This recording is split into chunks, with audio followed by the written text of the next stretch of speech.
उन्होंने सोने से पहले भी बोला, हाल में गए, चिल्लाया, इधर उसको चिल्लाया, बच्चों को चिल्लाया, पत्नी को चिल्लाया, तांडव दिखा दिया। तो मेरे पति, लोगों के पति देव हो सकते हैं, पर मेरे पति देव अधिदेव, थोड़ी देर में तांडव दिखा देते।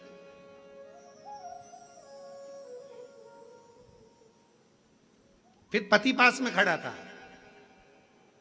उसने हाथ जोड़कर कहा, गुरुजी मेरी पत्नी पत्नी नहीं है, मेरी पत्नी धर्म पत्नी है। मैंने पूछा क्यों? मैं कभी सीहोर नहीं आता, पर ये मुझे पकड़कर सीहोर तक लेकर आ गई, ये धर्म पत्नी, ये लेकर आई है मुझे। धर्म के पथ पर जो तुम्हें लेकर जाए, धर्म के पथ पर। ये पत्र अग्रवाल जी की धर्म पत्नी ने लिखा। मैं लता अग्रवाल, आपने लिखा है? जी जी, अच्छा खड़े हो जाओ। मैं लता अग्रवाल, पति भरत कुमार अग्रवाल, कोरबा की निवासी हूँ, प्रणाम करती हूँ। गुरुजी, हम नहीं जानते थे कि एक लोटा जल का महत्व क्या होता, हम नहीं जानते थे कि पशुपति व्रत कैसे करना। हम शंकर जी की अविरल भक्ति हमें सीखने को मिलती। एक धर्म पत्नी का परिचय, धर्म पत्नी का लक्षण है। धर्म पत्नी का फर्ज होता है पति को धर्म का पथ दिखा देना, पति को धर्म का मार्ग दिखा देना, धर्म पथ की ओर लेकर जाना। शिलाद मुनि ने पूछा कि आपने आने में देर लगा दी। शिव जी ने कहा 3 चीजें हैं, भाग्य, समय और कर्म। भाग्य में हुआ तो मनुष्य का देह मिल गया, भाग्य में हुआ तो अच्छा जीवन मिल गया, भाग्य में हुआ तो सत्कर्म हो गया, और कर्म अच्छा करा तो तुम्हारा जो बेकार समय चल रहा था वो भी पलट गया। कब पलटता है बेकार समय? जब हमारा कर्म अच्छा हो। श्रेष्ठ कर्म करो, अपने कर्म को श्रेष्ठ करने का प्रयास करो। जब अपना कर्म हम श्रेष्ठता के साथ करेंगे तो भाग्य को पलटने में देरी नहीं लगेगी और समय को पलटने में देरी नहीं लगेगी। भाग्य को बदलने में तुम्हारे विश्वास की बहुत जरूरत पड़ती है।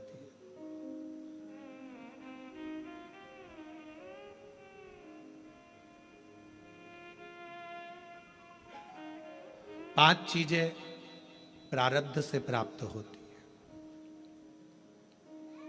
पूर्व में जो तुमने अच्छा करा होगा तो 5 चीजें मिलती है। पहले नंबर पर धन तुम्हारा पूर्व में किए गए पुण्य से मिल जाता है, प्रारब्ध से मिल जाता है। दूसरे नंबर पर है सत्ता।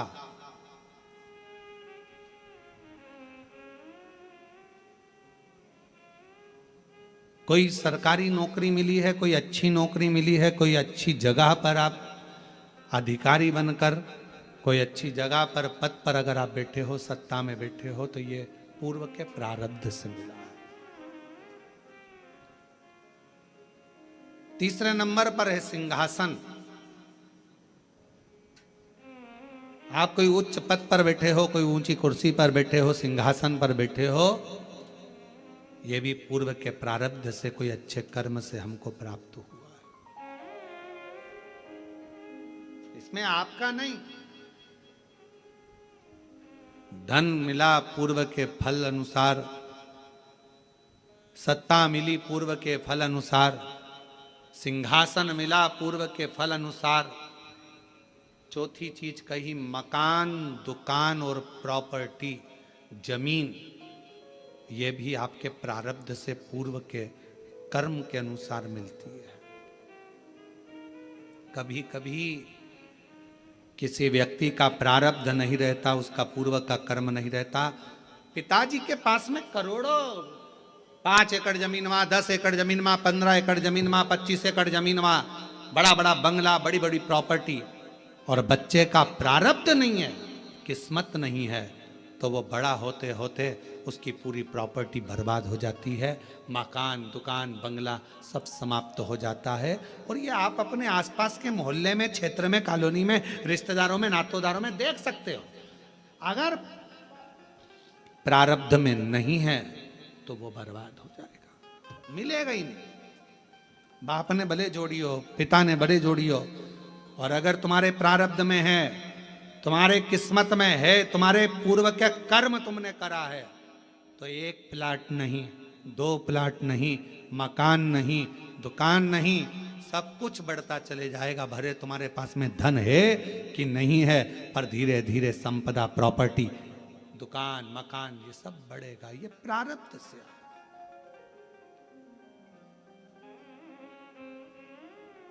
और 5वें नंबर पर कहा कि वो प्रारब्ध से मिलता है, पूर्व के कर्म से मिलता है। क्या? तो कहा भगवान का संग, सत्संग, शिव महापुराण की कथा और ईश्वर का संग। यदि आप शिव जी के मंदिर जा रहे हो, शिव महापुराण की कथा सुन रहे हो, भगवान का भजन कर रहे हो, भगवान से जुड़े हुए हो, तो ये तुम्हारा आज का नहीं, पूर्व का कोई प्रारब्ध कर्म होगा जिसके कारण परमात्मा ने अपने से जोड़ रखा। इस कलिकाल में किसको फुर्सत, किसको फुर्सत? आपके पास भी समय नहीं है। आप लोग वो तो यहाँ आए हो, मन है कि हमें कथा सुनना है, सावन के महीने की कथा सुनना है। आपके पूर्व का कोई प्रारब्ध होगा, आपके पूर्व का कोई कर्म होगा। कोई पिछले जन्म के अच्छे कर्म मुझे बाबा तेरा साथ मिला, कोई पिछले जन्म के अच्छे कर्म मुझे बाबा तेरा साथ मिला। जहाँ सारी दुनिया झुकती है, जहाँ सारी दुनिया झुकती है, मुझे वो आली दरबार मिला, दरबार।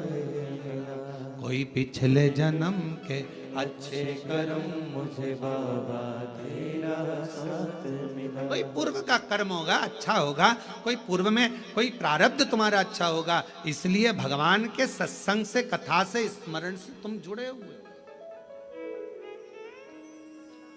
5 चीजें प्रारब्ध से मिलती हैं, पूर्व कर्म से मिलती है। बोलते जाओ। पहले नंबर पर धन, दूसरे नंबर पर सत्ता, तीसरे नंबर पर सिंहासन, चौथे नंबर पर दुकान, मकान, प्रॉपर्टी, और 5वें नंबर पर ईश्वर का संग, सत्संग। ये पूर्व का होगा तो मिलेगा, पूर्व का नहीं है तो तुम 50 बार विचार कर लो तो भी तुम सत्संग तक, कथा तक, भगवान तक नहीं पहुंच सकते।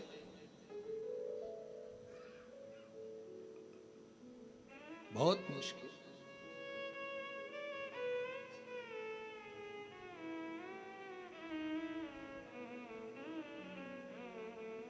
तुम्हारे घर पर सावन के महीने में टीवियां चल रही हैं, नाटक देख रहे थे, सीरियल देख रहे थे, फिल्म देख रहे थे, कोई पूर्व का प्रारब्ध तुम्हारा प्रकट हुआ, पूर्व का कोई कर्म तुम्हारा प्रबल हुआ, सामने मिल गई है। टीवी चालू करते से आस्था चैनल चल गया और शिव महापुराण की कथा 1 बजे से 4 बजे तक ऑनलाइन कोरबा से सुनने का मौका मिल गया। ये पूर्व का प्रारब्ध था। भगवान ने कहा कि कहाँ जा रहा है, कहाँ जाएगा, भटक जाएगा, चल इधर। अजामिल की कथा सुनी है भागवत जी में? ब्राह्मण था, विद्वान था, खूब पढ़ा लिखा था, विद्वान भी है, ब्राह्मण भी है, पढ़ा लिखा भी है, विद्वत्ता भी है, उसके अंदर सब कुछ है। भगवान का भजन भी करता था बाल्यावस्था में। ऐसा नहीं कि बाल्यावस्था में भगवान का भजन नहीं करा अजामिल ने। उठाओ, श्रीमद् भागवत में वर्णन आता है। श्रीमद् भागवत कथा कहती है कि अजामिल बचपन से शिव भगवान की, राम की, कृष्ण की, नारायण की भक्ति करता। नारायण का भजन करते करते करते करते करते करते समय बीत गया, समय बीत गया, और जवानी अवस्था आ गई। और युवानी अवस्था में अजामिल मंदिर जा रहा था। जाते जाते सामने एक वेश्या ने नया मकान बनाया था, बहुत सुंदर भवन।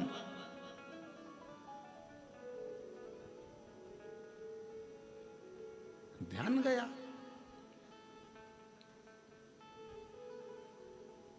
अब दिक्कत इस बात की है, अगर अजामिल स्त्री होता तो बात दूसरी थी कि ध्यान भटक जाए।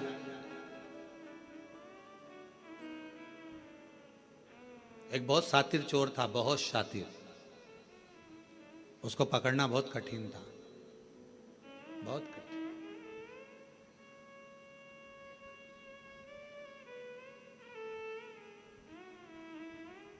उसको पकड़ना बहुत कठिन था, पर एक पुलिस वाले ने कहा कि मैं चोर को पकड़ सकता हूं। एसपी साहब ने बुलाया, आईजी ने बुलाया, डीआईजी ने बुलाया कि तुम कैसे कह सकते हो कि तुम पकड़, मैं पकड़ लूंगा। अगर चोर यहां से निकलेगा तो मैं पकड़ लूंगा, ठीक है। पर चोर इतना शातिर था कि उसको पकड़ना मुश्किल था।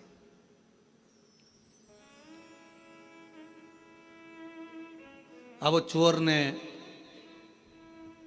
अपने तन को ढक लिया और चोर ने तन को ढक कर बुर्खा पहन लिया, चला। और चोर ने बड़ा सुंदर रूप धरकर, कपड़े बदलकर, स्त्री के कपड़े पहनकर चोर जा रहा था। और चोर जाते जाते जाते जाते आगे निकला। उसको कोई नहीं पहचान पाया, पर पुलिस वाले ने उसको पहचान। जिसने शर्त लगाई थी कि मैं पहचान सकता हूं, मैं बता सकता हूं, उसने पहचाना। और पहचाना, पकड़ा, ले गए थाने में। उसको देखा तो वही चोर था। एसपी साहब ने पूछा कि कोई नहीं पहचाना, तुम कैसे पहचाना कि ये पुरुष नहीं स्त्री है, ए स्त्री नहीं पुरुष है, तुम कैसे पहचाने? उस पुलिस वाले ने कहा, साहब ये सुनार की दुकान के सामने से जा रहा था, बाजू में कपड़े की भी दुकान थी, बहुत सुंदर साड़ियों की, सूट की दुकान थी। उसके पास में ही ब्यूटी पार्लर भी था। उसी के आगे आर्टिफिशियल ज्वेलरी की दुकान भी थी। फिर उसी के पास में चूड़ियों की दुकान भी थी, जैसे कोरबा में है। सब दुकानें लाइन से थी और 4 दुकान एक जैसी लाइन से थी, सारी स्त्रियों की थी। ये वहीं से निकल रहा था। अगर ये लेडीज होता तो पलट कर जरूर देखता, पर ये एक भी दुकान पर घूर कर नहीं देखा, पकड़ाई में आ गया कि ये स्त्री नहीं, ये औरत है ही नहीं, ये स्त्री है ही नहीं। एसपी साहब ने कहा इसका प्रमोशन होना चाहिए, बड़ा चतुर है, बड़ा चतुर, इसकी विद्वत्ता बड़ी प्रखर है।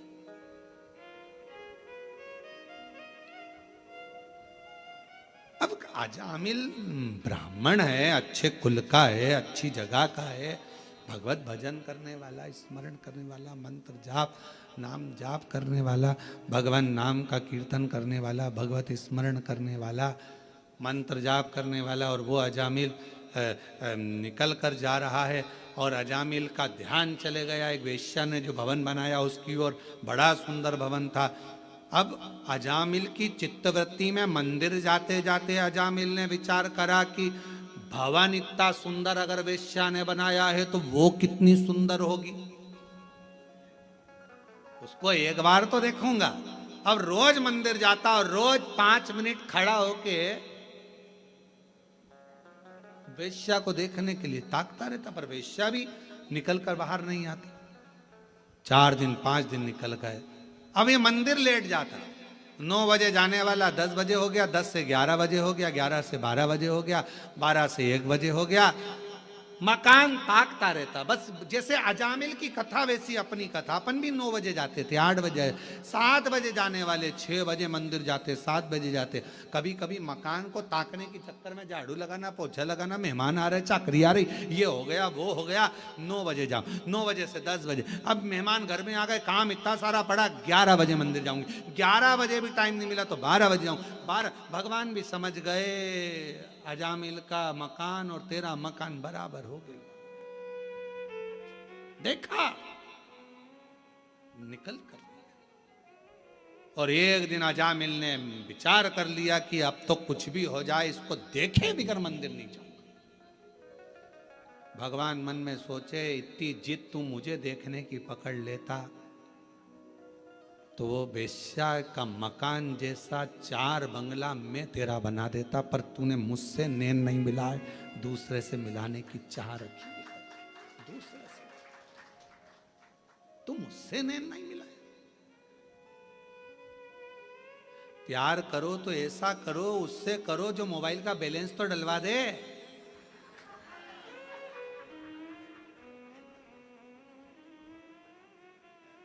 जरा से चाउमीन के चक्कर में दूसरे की गाड़ी सुधरने के लिए आई। डीजल भी उसकी गाड़ी का नहीं था, गाड़ी भी उसकी नहीं थी।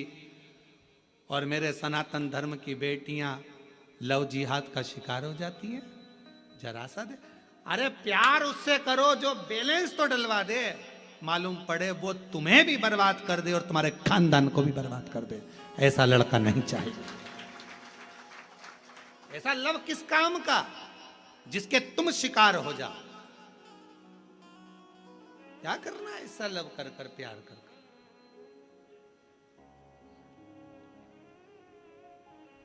नैन लड़े त्रिपुरारी से मैं उनकी हो गई। नैन लड़े त्रिपुरारी से मैं उनकी हो गई। मेरे मन में नहीं है धीर सखी, मैं काशी जाऊंगी। मेरे मन में नहीं है धीर सखी, मैं काशी जाऊंगी।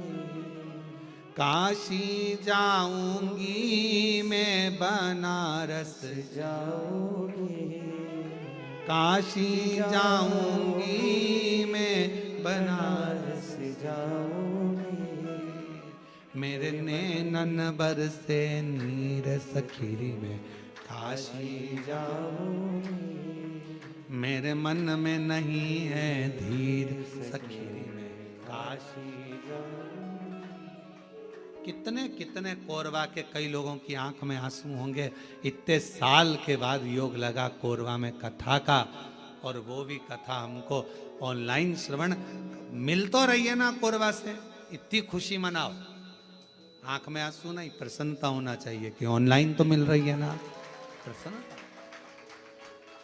और छोड़ दिया मैंने खाना पीना तेरी याद में। छोड़ दिया मैंने खाना पीना तेरी याद में। मेरे मन में नहीं है धीर सखीरी में काशी जाऊंगी। काशी जाऊंगी मैं, बनारस जाऊंगी। ओ काशी जाऊंगी मैं, बनारस जाऊंगी। मेरे मन में उठे है पीड़ सखीरी में काशी जाऊंगी। मेरे मन में उठे है पीड़ सखीरी में काशी जाऊंगी। मैं जाऊं भगवान के मंदिर, अब जब ही जाऊंगा जब उस वेश्या को देख लूंगा। मकान इतना सुंदर है तो वेश्या कितनी सुंदर। कभी कभी मन में आना चाहिए, तेरी सृष्टि इतनी सुंदर है तो मेरे शंभु तू कितना सुंदर होगा। तुझे देखने की चाह जगे, शिव को देखने की चाह जगे, भगवान शंकर को देखने की चाह जगे।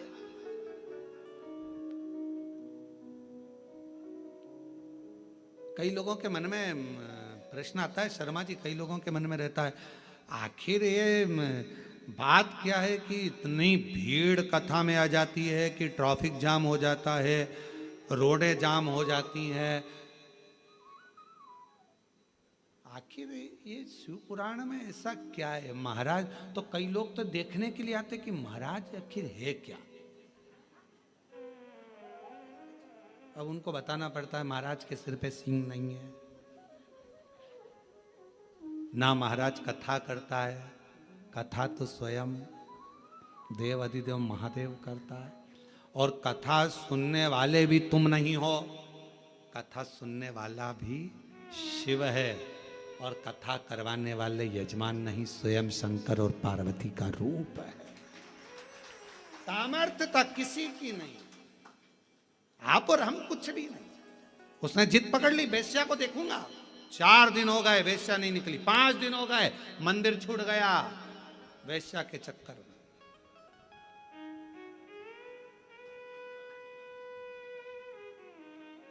होता है कई बार घर में धन रखा रहे, पैसा रखा रहे, तो घर में धन पैसा रखा रहता है तो कोई लोग बोल के, मम्मी घर छोड़ के मत जाना, थोड़ा सामान पड़ा हुआ है।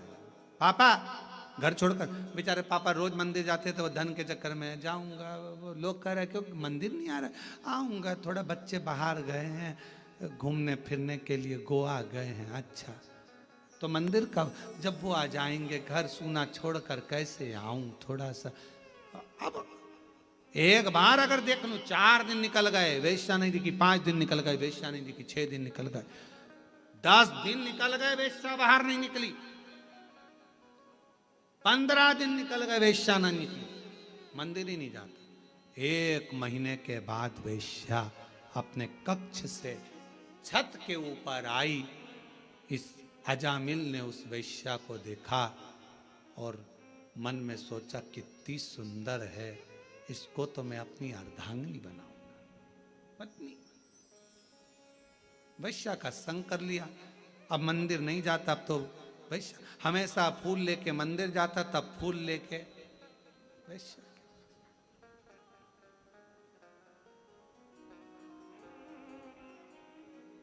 अब उसे कौन समझाए कि पहले मंदिर में फूल चढ़ाता था तो तेरे फूल को वो स्वीकार कर कर तुझे ब्यूटीफुल बना देता था। अब कौन समझाए कि वेश्या के जूड़े में लगाकर फूल तू ब्लेडी फूल हो गया। अब कहां तू ब्यूटीफुल था, कौन समझाए तेरे को। फूल वही है, बस एक लाइन बदल गई, इधर जाना था पहुंच गया उधर, गलत मार्ग की ओर चला गया। वैश्या के साथ रहने लगा, दिन रात 24 घंटे रहता। वैश्या का हृदय उस पर आया, उसका हृदय उस पे आया और शादी कर ली। अच्छा शादी हो भी गई, बच्चे भी हो गए, पर एक दिन देवताओं की मीटिंग हुई तो भगवान शंकर जी ने कहा भगवान विष्णु से, तुम्हारा भक्त देखो कहाँ चले गया। तो क्या अब चले तो गया, अब क्या करें। शंकर भगवान कहने लगे, अपनी औलाद अगर गलत मार्ग में पड़ जाती है तो माता पिता उसका संग नहीं छोड़ देते, उसको वापस मार्ग पर लाने के लिए माता पिता कुछ ना कुछ जरूर करते। तो हम क्या करें। शंकर भगवान ने कहा, इसके घर में 4थे नंबर का लड़का होगा, गर्भ में बच्चा है, चलो अपन उसके दरवाजे पर चलते हैं। भगवान संत का रूप रखकर अजामिल के दरवाजे पर आ गए, दरवाजा बजाया, ब्राह्मण देवता दरवाजा खोलो। अजामिल ने दरवाजा खोला, कहा मैं ब्राह्मण तो हूँ पर मैंने वेश्या से शादी करी है, इसलिए लोग मेरे घर में नहीं आते, ब्राह्मण संत मेरे यहाँ नहीं आते। तुम क्या चाहते हो। हमें भोजन करना है, भूख लगी है, तुम्हारे गांव में कोई ब्राह्मण का घर नहीं है, भोजन तुम्हारे यहीं करेंगे। मेरी पत्नी वेश्या है, कोई बात नहीं, तेरे से शादी कर कर वो भी ब्राह्मणी हो गई, तू तो भोजन बनवा, मुझे भोजन करना।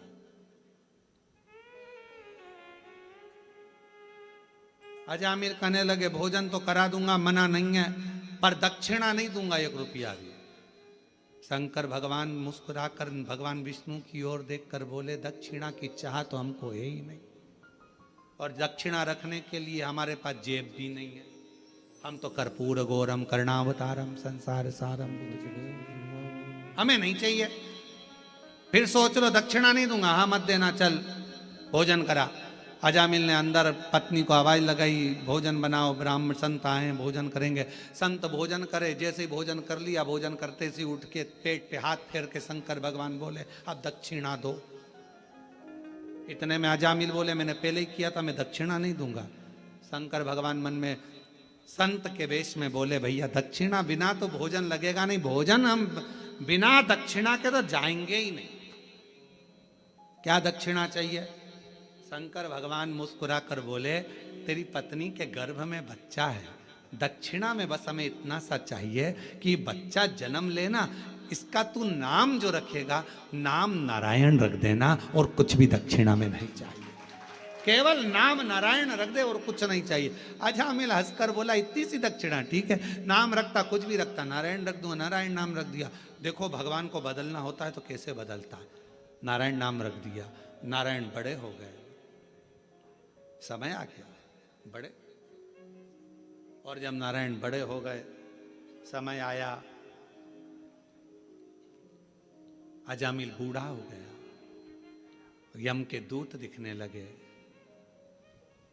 अंतिम अवस्था आ गई, देखकर दूतों को घबराने लगा, बेटे से प्रेम बहुत था तो आवाज लगाने लगा, बेटा नारायण,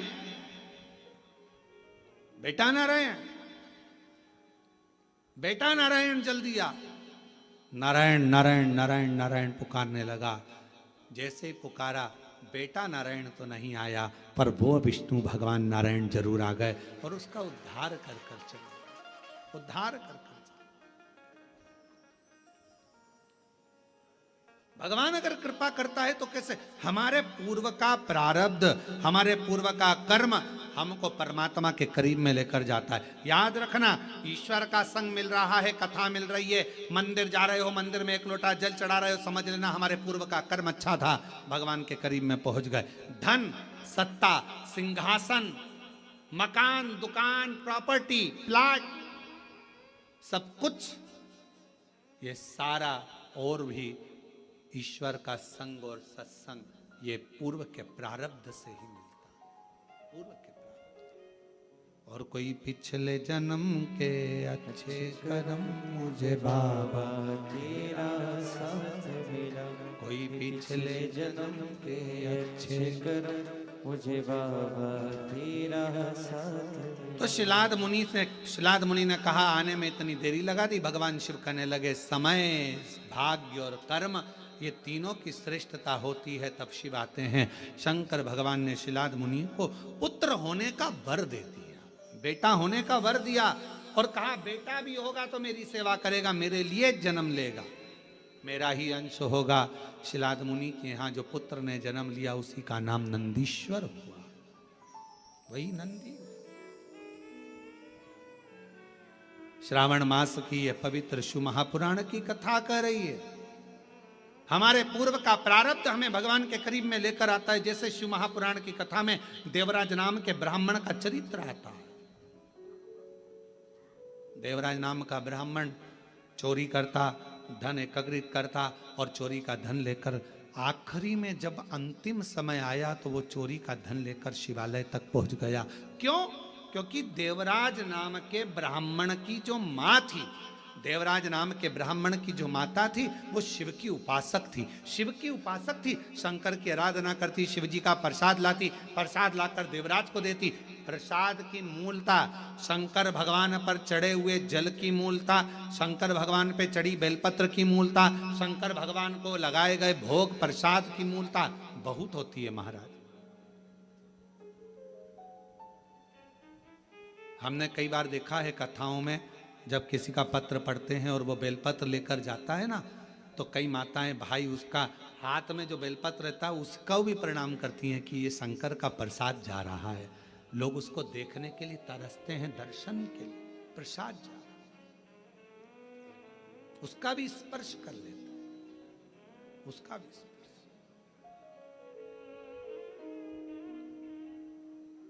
देवराज नाम का ब्राह्मण, उस देवराज नाम के ब्राह्मण का कोई पूर्व का प्रारब्ध जो उसकी माता, और आपसे भी निवेदन है, जैसे देवराज की माता रोज मंदिर जाती है, थोड़ा सा जल लाती है, छींटती है आंगन में, अपने भवन में थोड़ा सा जल लाकर सब बच्चों को देती है, नहीं पीते तो उनकी पानी, हम तो कहेंगे आपके बच्चे स्कूल जाते हैं, थोड़ा सा पानी आप अगर शिव जी पे चढ़ा हुआ जल लाती हो ना, तो उसमें से 2 बूंद जल उसकी बोतल में भी डाल दिया करो, ऐसे नहीं पिएंगे तो ऐसे तो पिएंगे। अपने बच्चों को सतमार्गी बनाना है, हमें थोड़ा विवेक श्रेष्ठ करना है। एक छोटी सी गोली पेट के दर्द को ठीक कर देती है, एक छोटी सी गोली सिर के दर्द को ठीक कर देती है। तो एक बूंद जल शंकर का चढ़ा हुआ, एक बूंद जल अगर बच्चों को पिलाया जाए तो उसका भाग्य का भी श्रेष्ठता उत्पन्न कर देते हैं। एक और ज्यादा नहीं तो सावन के महीने में तो नियम बनाओ, बच्चों को रोज मंदिर भेजो। जितने भी शिव भक्त कथा को सुन रहे हैं ऑनलाइन, शिव महापुराण की कथा को श्रवण कर रहे हैं, सावन के महीने में कोरबा से इस पवित्र कथा का लाभ ले रहे हो छत्तीसगढ़ से, तो निवेदन कहूंगा नियम बनाओ कि हम अपने बच्चों को मंदिर तक जरूर भेजें। श्रावण के महीने में शिव की आराधना में लगा जरूर ले जाए। देवराज नाम का ब्राह्मण शिवालय में गया, चोरी का धन था, आवाज आ रही थी तेज, बाहर निकल कर आ गया, बेलपत्र के वृक्ष के नीचे बैठा और बैठने पर उसके प्राण छूट गए। प्राण छूटे तो वो भगवान शिव के धाम चले गया। क्यों? एक तो शिवालय, दूसरा शिव पुराण की कथा, तीसरा बेलपत्र की छाया, ये सब उसको मिल गया था। तो देव अधिदेव महादेव उसको नंदी में बिठा करके कैलाश धाम